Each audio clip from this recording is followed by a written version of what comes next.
यो फ्लाइओभर चालु भइसकेपछि दुईतिर चाहिँ अब ट्राफिक जाम बढ्छ। एउटा कोटेश्वरमा, अर्को चाहिँ सातो बाटोमा। ट्राफिक जाममा धेरै टाइम वेस्ट हुँदैन। ग्वार्कोमा हुने गरेको जाम समाधान गर्न भनेर बनाएको ओभरपास करिब 4 वर्ष समय लगाएर सम्पन्न हुन्छ।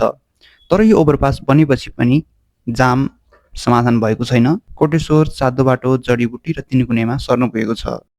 झन्डै 4 वर्षको समय 50 करोड जतिको लागतपछि बनेको यो संरचना कसरी एउटा फेलियर बनिरहेको छ त?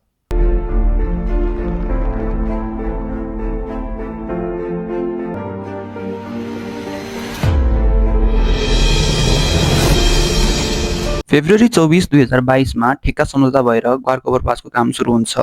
यसलाई फेब्रुअरी 23, 2024 सम्ममा सक्नुपर्ने थियो। यसको काम समयमै पूरा गर्न नसकेर डेडलाइनलाई डिसेम्बर 23, 2024 सम्म लम्ब्याइन्छ। तर काम भने यो डेडलाइन पछि पनि सम्पन्न हुन्न र जुन 20, 2025 मा अन्ततः यो ओभरपास बन्छ, उद्घाटन गरिन्छ।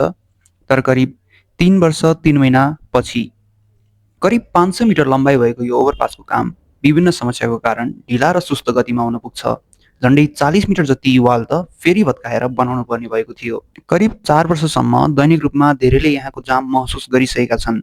अहिले ग्वार्कोमा त जाम छैन, तर कोटेश्वर, जडीबुटी, सातो बाटो र तिनकुने क्षेत्रमा जाम धेरै हदसम्म बढ्न पुगेको छ। यो ओभरपास बनाउनुको मुख्य लक्ष्य नै यहाँको जाम कम गर्नु थियो।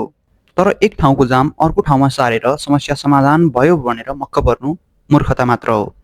यसरी बुझौँ, ग्वार्को शान्ति क्षेत्र घोषणा भयो, तर कोटेश्वर र सातो बाटो युद्धको मैदान बनिरहेको छ। उपत्यका र उपत्यका आसपास बढिरहेको जनघनत्वले यो समस्या झन उग्र बन्ने पक्का छ। यसरी विभिन्न पक्षहरूमा राज्य र नागरिकको ठूलो नोक्सानी भएको देखिन्छ। हो, हामीलाई ग्वार्को जस्तै धेरै ओभरपास चाहिएको छ, योजना र पूर्वाधारहरू पनि चाहिएको छ। तर यस्ता योजनाहरू ग्वार्को जस्तै भयो भने 3 गुणा ढिलो, 3 गुणा महँगो अनि गलत कार्यान्वयन त्यो समस्याको समाधान होइन, समस्याको श्रृङ्खला सिर्जना गर्नु चाहिँ हो। नेपालीहरू ससाना कुरामा खुसी मान्छन् र हाम्रा प्रतिनिधिहरूलाई पनि त्यो कुरा थाहा छ। त्यसैले उनीहरू सानो काम देखाएर ठुलो वाहवाही पाउने गर्दछन्। ओभरपास बनेपछि त्यहाँ गएर सेल्फी लिने, टिकटक बनाउने काम गर्नुभन्दा ओभरपास बन्दै गर्दा त्यसमा भएको ढिलासुस्तीको बारेमा बोलेको भए सायद काम केही हदसम्म छिटो हुन्थ्यो होला। हामी रियाक्ट त गर्छौँ, तर सधैँ ढिला। चुनावमा सही डिसिजन लिन नसकेर 5-5 वर्ष कराइरहेका हुन्छौँ। तर जब पाला आउँछ, हामी फेरि ससाना कुरामा अल्झिन पुग्छौँ। राज्यमा धेरै पूर्वाधारहरू बन्दैछन्, बन्ने क्रममा छन्। यो विकासका आयोजनाहरू फेलियर नबनुन्। जनताको खुसी नै राज्यको विजय हो। यदि जनताको राज्यसँग र राज्यको जनतासँग दोहोरो कनेक्सन बन्न सक्दैन भने त्यो पुरा देशको फेलियर बन्नेछ।